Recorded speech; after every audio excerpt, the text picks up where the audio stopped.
Hello बच्चों, मैं हूँ रीता पंडा और मेरे चैनल हिंदी कक्षा में आप सबका बहुत स्वागत है। बच्चों, आज की इस हिंदी कक्षा में हम वह चिड़िया जो पाठ के प्रश्न अभ्यास के अंतर्गत कविता से और भाषा की बात के प्रश्नों को करने वाले हैं।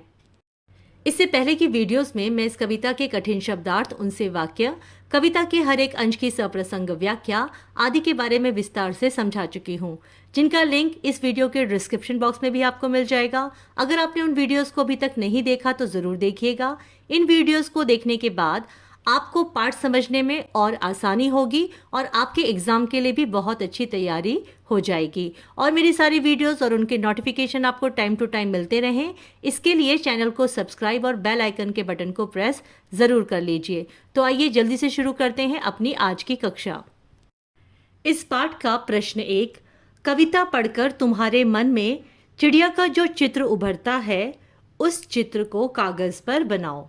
बच्चों, अब इस कविता को पढ़कर आपके मन में चिड़िया का जो चित्र उभरता है, यानी आपको चिड़िया कैसी दिखती है या क्या करती हुई दिखती है, तो आप कह सकते हैं कि पहला, छोटी और नीले पंखों वाली चिड़िया सुंदर है। या आप अलग अलग कामों को करते हुए चिड़िया के बारे में कल्पना कर सकते हैं, जैसे चोंच मारकर दूध भरे जुंडी के दानों को खाती हुई चिड़िया, या उफनती नदी का पानी पीती हुई चिड़िया, या उन्मुक्त भाव से मीठा और सुरीला गीत गाती हुई चिड़िया। तो इस आधार पर यहाँ आपकी सहायता के लिए कुछ चित्र दिए गए हैं, जिनकी सहायता से आप भी कल्पना करते हुए चिड़िया का एक सुंदर चित्र बना सकते हैं। प्रश्न 2, तुम्हें कविता का कोई और शीर्षक देना हो तो क्या शीर्षक देना चाहोगे? उपयुक्त शीर्षक सोचकर लिखो। उत्तर, मेरे अनुसार कविता के लिए अन्य शीर्षक हो सकता है छोटी चिड़िया, नीले पंखों वाली चिड़िया, संतोषी चिड़िया। बच्चों, आप इनमें से कोई एक शीर्षक चुन सकते हैं या अपनी इच्छा के अनुसार कोई अन्य शीर्षक भी लिख सकते हैं। प्रश्न 3, इस कविता के आधार पर बताओ कि चिड़िया को किन किन चीज़ों से प्यार है। उत्तर, इस कविता के आधार पर उस छोटी और नीले पंखों वाली चिड़िया को अन्न अर्थात दूध से भरे ज्वार के दानों से, पुराने और घने वन के एकांत से और उफनती नदी के जल से बहुत प्यार है। प्रश्न 4, आशय स्पष्ट करो। बच्चों, आशय शब्द का अर्थ होता है मतलब, तात्पर्य या अभिप्राय, यानी कि किसी भी पंक्ति का आशय पूछे जाने पर आपको उस पंक्ति के अर्थ को बताना होता है। यहाँ पर मैंने आशय को थोड़ा विस्तार से लिखा है, जिससे आप स्वयं अपने शब्दों में भी इन पंक्तियों का आशय लिख पाएं। तो आशय के लिए पहली पंक्ति है, रस उड़ेल कर गा लेती है। इस पंक्ति का आशय यह है कि चिड़िया उस एकांत वन रूपी अपने घर में स्वतंत्रता से रहती है और उसे वन के सुंदर, शांत और मनोहर वातावरण से बहुत प्रेम है। चिड़िया को वहाँ किसी प्रकार का कोई डर या भय नहीं है, इसीलिए चिड़िया प्रसन्न रहती है। और जब वह बिना किसी बंधन के उन्मुक्त भाव से अपने मीठे स्वर में मधुर और सुरीला गीत गाती है, तो ऐसा लगता है जैसे उसने वातावरण में मीठा रस घोल दिया है। आशय के लिए अगली पंक्ति इस प्रकार है, चढ़ी नदी का दिल टटोल कर जल का मोती ले जाती है। इसका उत्तर इस प्रकार होगा, इस पंक्ति का आशय यह है कि वह छोटी चिड़िया उफनती नदी के तीव्र वेग से भी नहीं घबराती, बल्कि वह छोटी चिड़िया बिना किसी डर के और बिना अपनी परवाह किए अपनी छोटी सी चोंच से उस उफनती नदी के बीच से पानी की बूंद को भरकर ले जाती है और मोती के समान मूल्यवान और कीमती पानी की उस बूंद से अपनी प्यास बुझाती है। इस प्रकार वह चिड़िया अत्यंत साहसी स्वभाव वाली है। बच्चों, यहाँ भाषा की बात में 2 विषयों के आधार पर प्रश्न पूछे गए हैं, विशेषण और क्रिया विशेषण। बच्चों, अगर आप ध्यान से देखेंगे, विशेषण शब्द में विशेष शब्द छुपा हुआ है। तो आप हमेशा ये याद रखिए कि विशेषण शब्द का अर्थ होता है विशेषता को या किसी गुण को बताने वाला शब्द।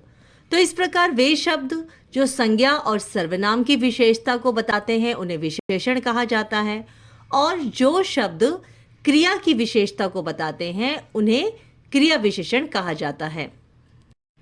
तो इस प्रकार विशेषण की परिभाषा होगी वह शब्द जो संज्ञा वह सर्वनाम की विशेषता को बताता है, उसे विशेषण कहते हैं। बच्चों, जैसे कि इस कविता में जो चिड़िया है वो चिड़िया कैसी है या चिड़िया की क्या क्या विशेषताएं हैं, तो हमने कविता में देखा कि चिड़िया छोटी है, नीले पंखों वाली है, संतोषी और गर्वीली है। तो ये सारे शब्द छोटी, नीले पंखों वाली, संतोषी और गर्वीली हमें चिड़िया की विशेषताओं के बारे में, उसके गुणों के बारे में बता रहे हैं। इसीलिए ये सारे विशेषण शब्द हैं। और बच्चों, ये सारे शब्द किसकी विशेषता को बता रहे हैं? चिड़िया की विशेषता को। तो इसीलिए चिड़िया विशेष्य है। तो विशेषण के बारे में जानने के बाद आइए अब भाषा की बात का प्रश्न 1 करते हैं। पंखों वाली चिड़िया, नीले पंखों वाली चिड़िया, ऊपर वाली दराज, सबसे ऊपर वाली दराज। बच्चों, अब ऊपर दिए गए उदाहरणों की तरह ही आपको नीचे दिए गए संज्ञा पदों के आगे एक एक विशेषण और जोड़ना है। पहला, मोरों वाला बाग। इसमें हम ये विशेषण शब्द जोड़ सकते हैं जैसे मनोहर, सुंदर या अद्भुत। ठीक इसी तरह दूसरा, पेड़ों वाला घर। हम लिख सकते हैं हरे भरे पेड़ों वाला घर, घने पेड़ों वाला घर, अनेक पेड़ों वाला घर या ऊंचे पेड़ों वाला घर। तीसरा, फूलों वाली क्यारी। हम लिख सकते हैं रंग बिरंगी फूलों वाली क्यारी, गुलाबी फूलों वाली क्यारी, मनमोहक फूलों वाली क्यारी या सुंदर फूलों वाली क्यारी। चौथा, स्कूल वाला रास्ता। हम लिख सकते हैं कच्चा, छोटा या लंबा स्कूल वाला रास्ता। पांचवा, हंसने वाला बच्चा। आप लिख सकते हैं बहुत हंसने वाला बच्चा, खिलखिलाकर हंसने वाला बच्चा या हमेशा हंसने वाला बच्चा। छठा, मूंछों वाला आदमी। आप लिख सकते हैं बड़ी मूंछों वाला आदमी, काली मूंछों वाला आदमी, छोटी मूंछों वाला आदमी या फिर घनी मूंछों वाला आदमी। तो ये था हमारा प्रश्न 1। तो जैसा कि मैंने आपको पहले बताया था कि क्रिया विशेषण क्या होता है, तो वह शब्द जो क्रिया की विशेषता को बताता है उसे क्रिया विशेषण कहते हैं। जैसे मोहन धीरे धीरे चलता है। अब इस वाक्य में क्रिया क्या है? मोहन क्या कर रहा है? मोहन धीरे धीरे चलता है। तो क्रिया है चलता है। अब मोहन कैसे चलता है? मोहन धीरे धीरे चलता है। तो इस वाक्य में धीरे धीरे शब्द मोहन के चलने की विशेषता को बता रहा है। इस प्रकार इस वाक्य में चलता है क्रिया है और चलने की विशेषता को बताने वाले शब्द धीरे धीरे क्रिया विशेषण। तो ये था क्रिया विशेषण। अब क्रिया विशेषण के बारे में जानने के बाद आइए अब प्रश्न 2 करते हैं। बच्चों, इस दूसरे प्रश्न में हमें नीचे दिए गए वाक्यों में कार्य के ढंग या रीति से संबंधित क्रिया विशेषण को छांटना है।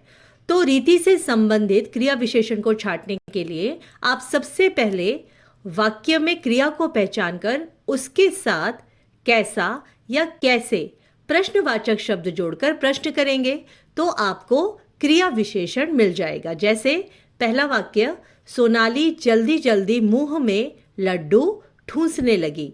इस वाक्य में सोनाली कैसे खाने लगी? जल्दी जल्दी। तो यहाँ पर जल्दी जल्दी क्रिया विशेषण है।